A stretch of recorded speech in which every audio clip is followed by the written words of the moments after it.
성도 여러분, 안녕하세요. 말씀 묵상 리바이블입니다. 하나님의 말씀을 붙들며 오늘 하루도 승리하시는 성도님들 되시기를 주님의 이름으로 축복합니다. 오늘 하나님께서 우리에게 주시는 말씀은 시편 119편 1절에서 2절까지의 말씀입니다. 우리 함께 읽도록 하겠습니다. 행위가 온전하여 여호와의 율법을 따라 행하는 자들은 복이 있으며 여호와의 증거들을 지키고 전심으로 여호와를 구하는 자는 복이 있도다. 아멘. 오늘 우리는 행복이라는 주제로 하나님의 말씀 앞에 서고자 합니다. 여러분은 행복하십니까? 이 질문을 받을 때 우리는 종종 머뭇거리게 되는데요. 왜 그럴까요? 우리는 흔히 행복을 소유의 개념으로 생각하고 있기 때문입니다.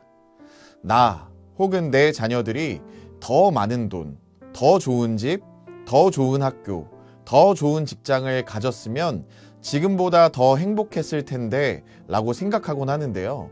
그래서 내가 생각했던 기준에 미치지 못한다면 행복하지 않다고 느끼고 있는 것입니다.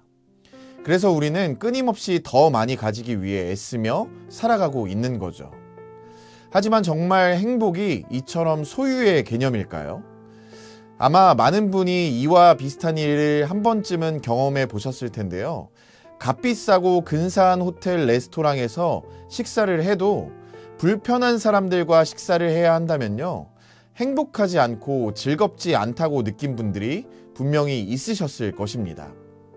그러나 또 반대로 비 오는 날 친한 친구들과 편의점에서 돈이 없어서 컵라면 한 그릇밖에 살 수 없었다 하더라도 친구들과 함께 있다면 행복하고 즐거운 추억이었다 라고 느끼신 적이 있으셨을 것입니다. 여러분, 왜 그런지 아십니까? 행복은 이처럼 소유의 개념이 아니라 사실은 상태의 개념이기 때문이에요. 내가 무엇을 얼마나 가졌느냐가 아니라 내가 어떤 존재로 누구와 함께 어떤 상태로 살아가고 있는가에 행복이 달려 있다는 말입니다. 오늘 본문 시편 119편 1절에서 2절은 행복에 관한 하나님의 시각을 우리에게 분명하게 보여주는 말씀입니다. 행위가 온전하여 여호와의 율법을 따라 행하는 자들, 또 그의 증거를 지키고 전심으로 여호와를 구하는 자들에게 복이 있다라고 선언하고 있는 말씀을 볼 수 있는데요. 여기서 우리는 중요한 질문을 던져야 합니다. 왜 하나님은 많은 것을 소유한 사람이 아니라 율법을 따라 행하는 삶, 전심으로 하나님을 구하는 삶이 행복한 삶이라고 말씀하셨을까요? 기본적으로는 그에 관한 답은 모든 인간은 창조주 하나님과의 관계 안에서 비로소 참된 행복을 누릴 수 있는 존재로 지음받았기 때문이라고 말씀드릴 수 있습니다. 에덴 동산에서 아담과 하와가 행복했던 이유는 그들이 무엇을 가졌기 때문에 행복했던 것이 아니었습니다. 그들이 행복했던 것은 하나님과 동행했기 때문이었습니다.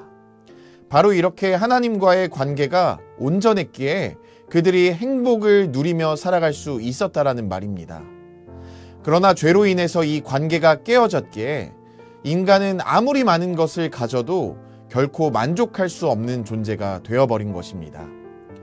그래서 하나님은 우리에게 다시금 그 행복을 날마다 우리의 삶 속에서 경험하며 살아가게 하시도록 여호와의 율법을 따라 행하고 전심으로 하나님을 구할 것을 요청하고 계시는 것입니다. 비록 우리의 삶에 무화과 나무가 무성하지 못하고 포도나무에 열매가 없고 감람나무에 소출이 없고 또 밭에 먹을 것이 없고 우리의 양이 없고 외양간에 소가 없을지라도 우리가 하나님과 함께 할 수만 있다면요, 우리는 하박국 선지자의 고백처럼 여호와로 말미암아 즐거워할 수 있고 구원의 하나님으로 인하여 기뻐할 수 있게 되는 것입니다. 사랑하는 엘사랑교회 성도님들, 행복은 바로 이렇게 상태의 개념입니다. 그리스도 안에 거하는 상태, 하나님과의 관계가 온전한 상태, 그분의 말씀을 따라서 살아가는 상태, 이것이 진정한 행복임을 오늘 시편 119편 말씀은 우리에게 명확하게 가르치고 있습니다. 내가 무엇을 얼마나 가졌는가가 아니라 내가 누구와 함께 어떤 상태로 살아가고 있는가가 우리의 행복을 결정하는 것입니다. 그래서 오늘 우리의 삶을 돌아보며 결단하기를 소망합니다. 혹시 더 많은 소유, 더 높은 성취를 행복의 조건으로 삼지는 않았습니까?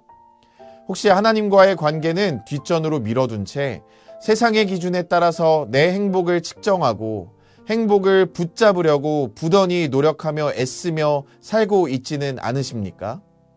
이제 우리의 시선을 돌려서 하나님께 집중하시는 성도님들이 되시기를 축복합니다.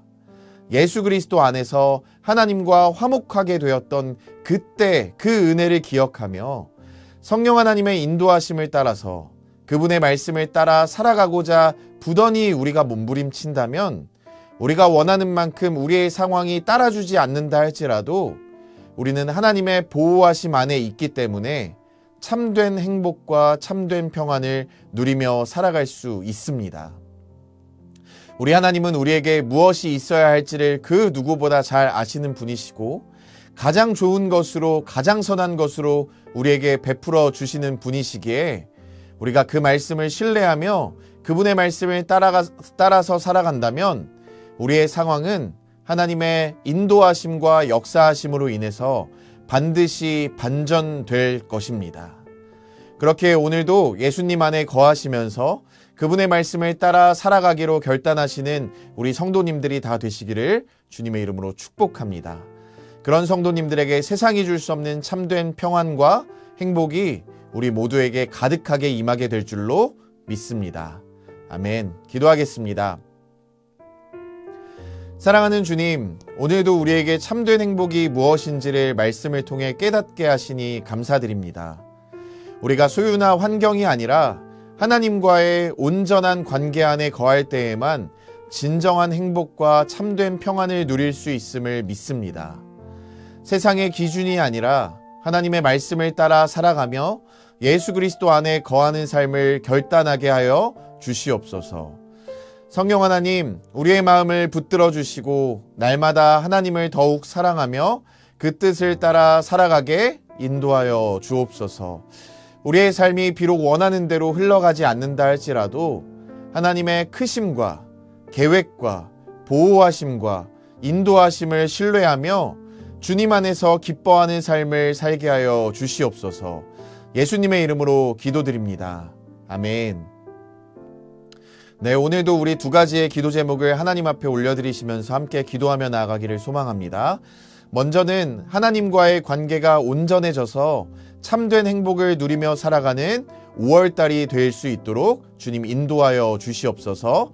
그리고 두 번째로는 소유를 늘리는 데에 집중하지 않고 말씀을 따라 살아가는 삶에 집중하게 하소서라는 기도의 제목을 주님 앞에 올려드리시면서 우리 이 시간 함께 기도하도록 하겠습니다. 기도하겠습니다.